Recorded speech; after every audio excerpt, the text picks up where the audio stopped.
Hi, friends golfers. Erik Schjolberg, EJS Golf, EJSGolf.com. We're with the small club today. I want to talk to you about grip and what's weak, what's strong.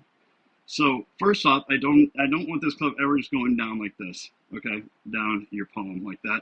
Why? Because if it is on your lead hand, you'll see that you can never get your wrist hinging properly.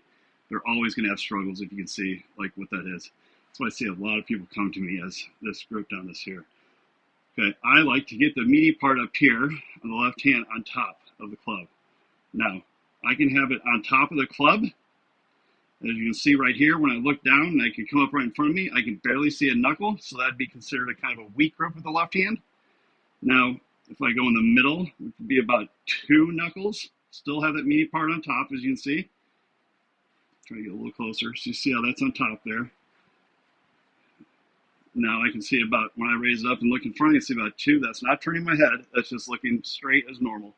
Okay, now I'll go to 3 knuckles for a strong one. Okay, now if you can just tell the way the wrist will hinge now better than through the palm, you can see a huge difference right here. Before I couldn't even do that with it. It was like this. And I see a lot of people stuck with that old grip and it just, you can't move, okay? Right hand, people have different preferences, okay? Here's the whole thing with grip. It's all about matchups, okay? So if I put my right hand way under, okay, that's going to dictate a lot of how I take it away. So if you're watching a YouTube video that's telling you to get this club up like this, and you have a grip like this in your right hand, it's never going to happen. This grip is set up to go like this. You see how I'm moving my arm like this? That's what this kind of under grip is, like this. Kind of rolls around like this in the back arm. A real weak grip with the right hand, say like this, you see it's way over pointing at my left shoulder, it's really weak. It's going to be more like this, my hand's on top. See the difference? Middle is going to be kind of probably through my right shoulder right here. Okay, so more of an angle like that.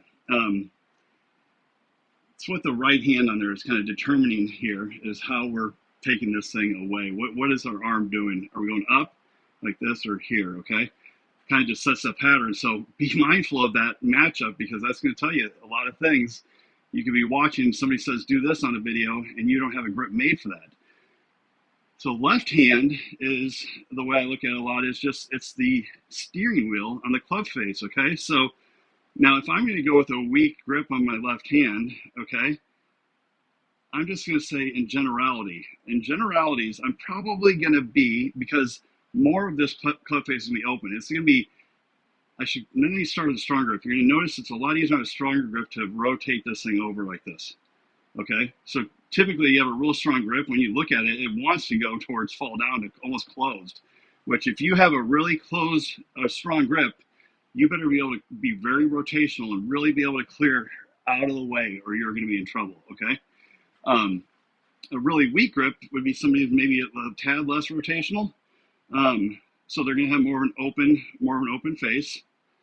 Okay, so this would be, I would just say, a less rotational person, and you can go with 1 finger, then 2 is just kind of in the middle, kind of like that neutral. Okay, so that's a basic, I would say, summary, real basics of left hand, right hand. But that gets into how this game is about matchups. When somebody tells you that, okay, you slice the ball, you got to get that strong left hand. That's your fix. So is it the fix? Well, it could be for some. It can help you close the face, but what else are you doing? How is that going to change your swing? And what else are you going to change it? Okay, so it's not usually just one change. We don't usually just change the left-hand grip and not change anything else. Something else is going to have to change. Okay, if you're not one who rotates, you just kind of go like this.